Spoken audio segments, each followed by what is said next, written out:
నమస్తే ఫ్రెండ్స్. నేను ఈరోజు గుడికి వెళ్ళాను. వెళ్తే అక్కడ యాక్చువల్లీ చాలా నీట్‌గా గుడికి ఇలాంటి దుస్తులు ధరించి రావాలని బోర్డు పెట్టారు.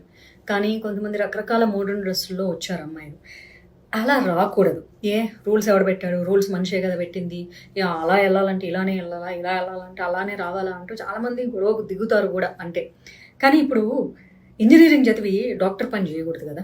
డాక్టర్ చదివి రైతు పని చేయకూడదు కదా! రైతు తన పని చేయొచ్చు. కానీ ఆ రైతుకు సంబంధించిన పనిని ఆర్మీ వాళ్ళు చేయలేరు కదా!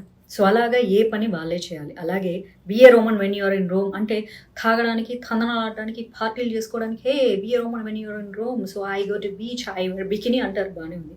మరి గుడికెళ్ళేటప్పుడు ట్రెడిషనల్ వేర్ వేసుకోమంటే ఏంటి ప్రాబ్లమ్? కనీసం కుర్తీ ఏసుకోండబ్బా!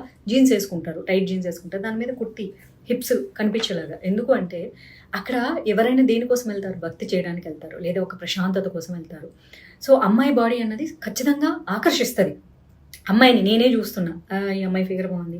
ఇంకొక ఆమె అయితే టైట్ స్కిన్ కలర్.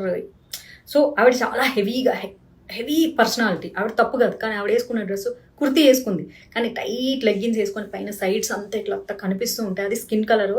అది ఒరిజినల్ లెగ్గా లేకపోతే లెగ్గినా అర్థం కావట్లేదు. సో, దానివల్ల ఏమవుతుంది? మైండ్ డీవియేట్ అవుతుంది.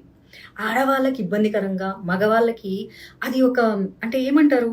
ఒక kind of sensuous feeling create చేస్తుంది.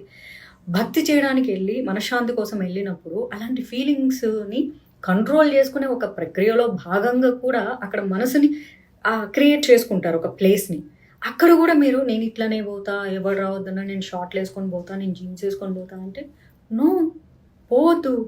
ఇప్పుడు ఎలా ఉంటుంది అంటే నేను రోడ్డు మీద గుడ్డలిప్పుకొని తిరుగుతాను, దేవుడి దగ్గరే పోతున్నాను. ఓకే, దేవుడికి ఆత్మే కావాలి. ఎస్, దేవుడికి ఆత్మే కావాలి. కానీ చుట్టుపక్కల ఉన్న వాళ్ళకి కంఫర్ట్ కూడా కావాలి కదా!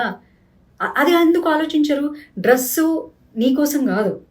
అలాగే నీ భక్తి దేవుడి కోసం ఉంది. నీ ఆత్మ డెఫినెట్గా దేవుడిని కోరుకుంటుంది.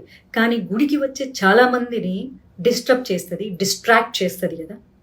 దానికోసం అదంతా అణుచుకోవడానికే గుడికి రావాలంటే నువ్వెందుకు డిస్టర్బ్ చేస్తావు? డివోషనల్ ప్లేసెస్లో డివోషనల్గానే ఉండండి.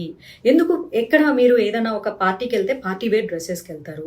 లేకపోతే ఏదైనా మెడిటేషన్ దానికి వెళ్తే అక్కడ మెడిటేషన్కి సంబంధించిన డ్రెస్ వేసుకుంటారు. కానీ అక్కడ వెళ్ళిపోయేసి జిమ్ డ్రెస్ వేసుకుంటా, చిన్న చిన్న షార్ట్స్ వేసుకుంటా, ఇంత క్రాప్ టాప్స్ వేసుకుంటా నేను అట్లా చేస్తా అంటే కుదరదు కదా! ఎక్కడ ఏం చేయాలో అక్కడ చెయ్యండి అబ్బా. ముక్కలు తిన్నాం కదా అని బొక్కలు మెల్లో వేసుకొని తిరగకూడదు. నువ్వు నాన్ వెజ్ తింటే అవన్నీ ఇట్లా పూసలు కుట్టి ఇట్లా మెల్లో వేసుకోవు కదా. Be decent. ఇది చెప్తే చాలా మందికి మండుతుంది. మొన్న మధ్య వీడియో పెట్టా. గుడి దగ్గరికి వెళ్ళిపోతారు, ఇక్కడ అంతా నడుము చూపిస్తారు. గుడి దగ్గరికి వెళ్తారు, బ్యాక్ లేసులు వై తాళ్ళు థ్రెడ్స్ ఉన్న నీ వయ్యారాలు దేవుడు చూడడు. ఆయనకు తెలియని అందమేం కాదు నీది. నీ వయ్యారాలు నువ్వు ఎవరికి చూపించడానికి పోతున్నావు? అదొకసారి ఆలోచించుకోండి. ఇది మాత్రం ఖచ్చితంగా నేను అమ్మాయిలకే చెప్తా. We are in modern culture. Even అబ్రాడ్లో కూడా ఇలాంటి రూల్స్ పెట్టలేదు. అబ్రాడ్లో కూడా గుడికి వెళ్ళేటప్పుడు పద్ధతిగా వెళ్ళమనే రూల్స్ ఉంటాయి. ఎందుకంటే నువ్వు అక్కడ భక్తి చేయడానికో లేకపోతే ప్రశాంతత పొందడానికో వెళ్తున్నావు అని పక్కన వాళ్ళ ప్రశాంతత చెడగొట్టడానికి నువ్వు వెళ్ళకూడదు. అలాంటప్పుడు మానేయి. అర్థమైందా? లేదా నువ్వే ఓ గుడి కట్టుకొని ఊరేగు ఒక్కదానివి.